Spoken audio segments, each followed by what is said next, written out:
Bonjour à tous, alors le but de cette vidéo est de corriger le 93, page 158 de votre livre. Alors on nous donne une fonction f dérivable deux fois sur l'intervalle moins 5, 7 et voici l'expression de f de x. Donc première question, on nous demande de démontrer que la dérivée de f est bien donnée par cette expression. Alors c'est du calculatoire, d'ailleurs si on regarde la question 2, montrer qu'il faut déduire alors que la dérivée seconde de f est donnée par cette formule, ce ne sont que deux questions calculatoires. Donc nous voilà partis pour faire la première. Alors déjà on observe la fonction, ici vous avez de la variable, c'est une fonction affine, d'accord. Ici vous avez un multiplié fois une exponentielle, attention c'est pas exponentielle de x, c'est une exponentielle de u. Donc vous avez deux quantités qui se multiplient avec de la variable, elles sont différentes, c'est la formule de fond u fois v qu'il faut utiliser.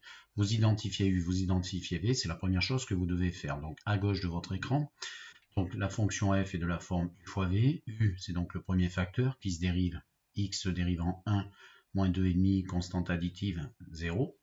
Exponentielle de 0,4x, mon v se dérive en, attention, la dérivée d'une exponentielle de u, là je dis de u, mais c'est pas le u d'ici, d'une exponentielle par une fonction, c'est donc cette exponentielle sans oublier la dérivée de cette expression, c'est-à-dire vous êtes sur le modèle u' exponentielle u, d'accord?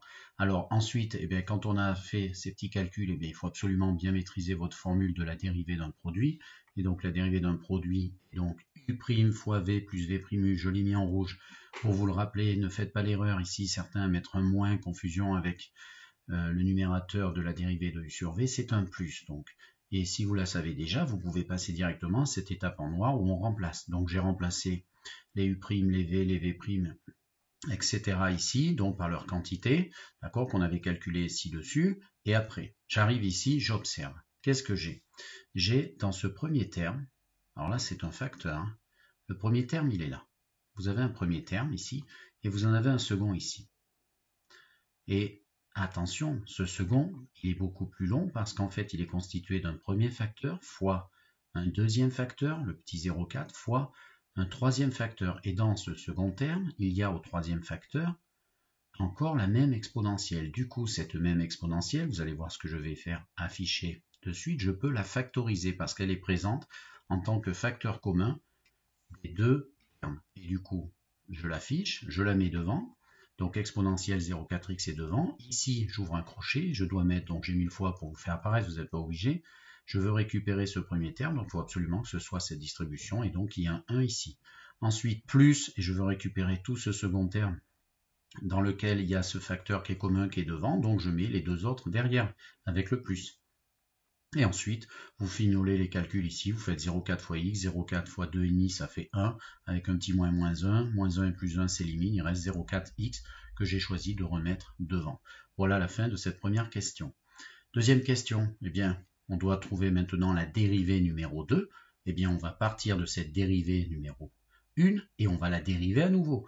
On l'observe, il y a encore du u, mais c'est un autre u, et du v, c'est le même v que tout à l'heure, ça varie les deux, donc c'est la formule de fond, u fois v. Vous faites comme je vous ai dit à la première question, vous identifiez, vous posez, je vais aller un petit peu plus vite, et du coup ça veut dire que la formule de ma dérivée, comme je l'ai obtenue à la fin de ma première question, c'est sous la forme u fois v. J'identifie le u, et donc le u' déduit, la dérivée de 0,4x, 0,4 fois 1, le v copier-coller de tout à l'heure, et ensuite je remplace. Donc la dérivée numéro 2, qui va être obtenue comme la dérivée de ce u fois v à nouveau, je vous l'affiche, et donc la dérivée numéro 2, c'est, je remplace dans ma formule, donc le u' fois le v, plus le v' que j'ai mis là, fois le u, d'accord, v', u', v c'est pareil, enfin v', ou uv' c'est pareil, voilà. Alors ensuite, on refait la même technique que tout à l'heure. Alors bien sûr, si vous regardez bien un petit peu dans le résultat ici, vous devez arriver à ça. Il faut bien regarder. On doit arriver à l'exponentielle 0,4x qui est un des trois. Vous avez un deuxième facteur ici et là un facteur multiplicatif 2 sur 25. Il faut arriver à ça. Donc déjà, je vais factoriser par exponentielle de 0,4x. Donc il est présent ici. Il est également présent ici et il est effectivement dans ce premier terme comme dans ce second. Du coup, que fais-je? Je le mets devant. D'accord, je vais afficher, mais je l'ai déjà affiché, je vais afficher ceci, donc l'exponentielle 0,4x, je le mets devant, le 0,4, il faut absolument le mettre dedans pour récupérer avec cette distribution votre premier terme. Et si vous voulez récupérer tout ça, je fais un peu de rangement, je peux permuter les multiplier, donc je dois mettre dans ma parenthèse 0,4 fois 0,4x qui n'ont pas été mis encore. Et du coup, plus 0,4x fois 0,4, cette distribution-là, attention là, c'est un produit, donc ces deux-là multipliés vont encore rajouter avec cette multiplication et vous obtiendrez votre deuxième terme. Ensuite, vous faites un peu de ménage à l'intérieur, donc 0,4, et là, attention, c'est un produit prioritaire, donc 0,4 fois 0,4x, 0,16x, et 0,16x plus 0,4, c'est ce que je trouve dans mes crochets. Alors, quand vous en êtes arrivé là, il faut absolument vous appreniez à observer. On est ici, cette quantité, et on devrait arriver à, si vous regardez bien, je laisse l'exponentielle, il faut arriver à ça. Alors, je vois quoi, moi? Je vois qu'on a une fraction avec des divisés par 25. On n'a plus du tout de nombres décimaux, alors qu'ici, on en a. Alors moi, mon réflexe, c'est de dire, je vais tout mettre sur 25. Je vais tout mettre ici sur 25. Donc, je vais multiplier tout ça par 25, tout ça par 25, et je mets le tout sur 25. Pourquoi? Parce que je veux obtenir 25 ici dans mon sujet. Donc, vous mettez votre calcul, vous multipliez en haut et en bas par 25 la fraction, pour faire apparaître ce que vous voulez. Donc ici, je fais x 25. 25 fois 0,16, ça fait 4x. Donc 0,16x, ça devient 4x sur 25. C'est pareil que 0,16x. Et si vous faites 0,4 fois 25, ça fait 10 sur 25. D'accord? Enfin, 0,4 est égal à 10 divisé par 25. Et comme ça, comme on arrive à ceci, maintenant on regarde ce qu'on veut. On veut obtenir ça. Le 25 en bas est acquis. Il nous reste à obtenir finalement, il nous reste ceci. Le double de 2x plus 5. Et bien, le double de 2x plus 5, c'est 4x plus 10. Et du coup, on factorise le 2 à l'étage du numérateur, qui est en 2 facteurs de 2x plus 5. D'accord? Et du coup, on recopie, on a obtenu le résultat. Alors, question suivante. Page suivante, on me demande d'étudier la convexité de ma fonction entre moins 5 et 7. Alors, je vous rappelle la dérivée numéro 2 et je vous rappelle la méthodologie. À chaque fois qu'on vous donne l'expression de la dérivée seconde de x, le réflexe à avoir, ça va être uniquement une étude de signe sur son ensemble de définitions, d'accord, de la fonction, et donc de la dérivée seconde ici. Eh bien, je vous rappelle que quand la dérivée numéro 2, la dérivée dite seconde, est négative sur un intervalle, la traduction équivalence que vous avez vue dans votre cours, c'est que la fonction f va être concave sur i. Et de même, si la dérivée seconde est strictement positive sur un intervalle, la fonction f va être convexe sur i. Donc en fait, il suffit qu'on étudie le signe de ma dérivée seconde, on aura la concavité ou la convexité, suivant le cas des signes trouvés, de ma fonction. Alors, qu'est-ce qu'on fait? On observe ma dérivée seconde, parce qu'on nous l'a fait trouver. Là, on a un facteur 2 sur 25, là, on a un multiplié là et là. 2 sur 25, c'est toujours positif. Une exponentielle qui est ici, c'est toujours positif. Et 2x plus 5, fonction affine, eh bien ça dépend ou ça s'annule, mais en tout cas, le signe est variable autour de la valeur qui annule, d'accord? Donc ça s'annule en moins 5 sur 2. Si vous résolvez 2x plus 5 fait 0, ça s'annule en moins 5 sur 2. Et moins 5 sur 2, c'est moins 2,5. Moins 2,5, c'est bien entre moins 5 et 7.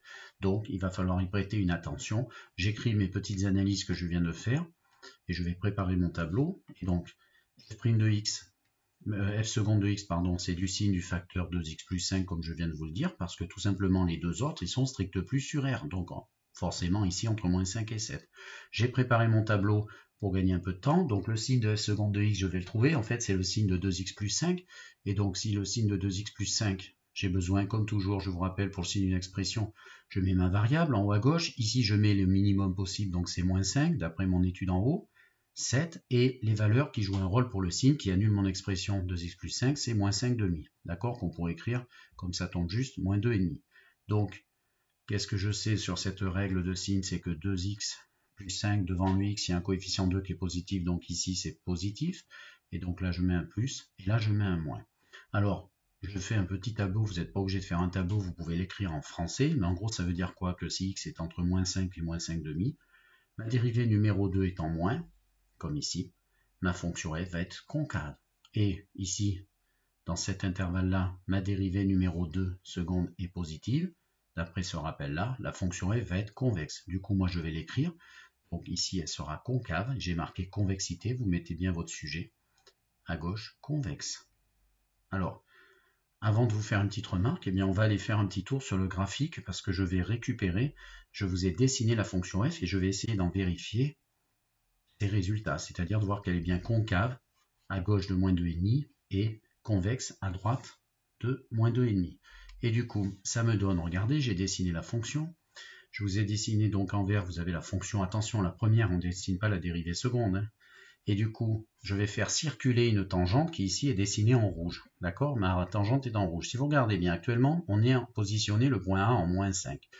Et la tangente qui circule, eh bien, elle est au-dessus. Alors attention, elle est au-dessus sur la zone en question, à gauche de moins 2,5. Hein. On s'approche, là actuellement je suis à l'abscisse A, on voit plus très bien franchement, hein. C'est pas net, mais apparemment moins 2,5 c'est là où on va changer de convexité. Et du coup ça veut dire qu'on aura un point d'inflexion, on continue notre chemin et regardez les tangentes, qu'est-ce qui se passe? Elles passent maintenant tout le temps en dessous.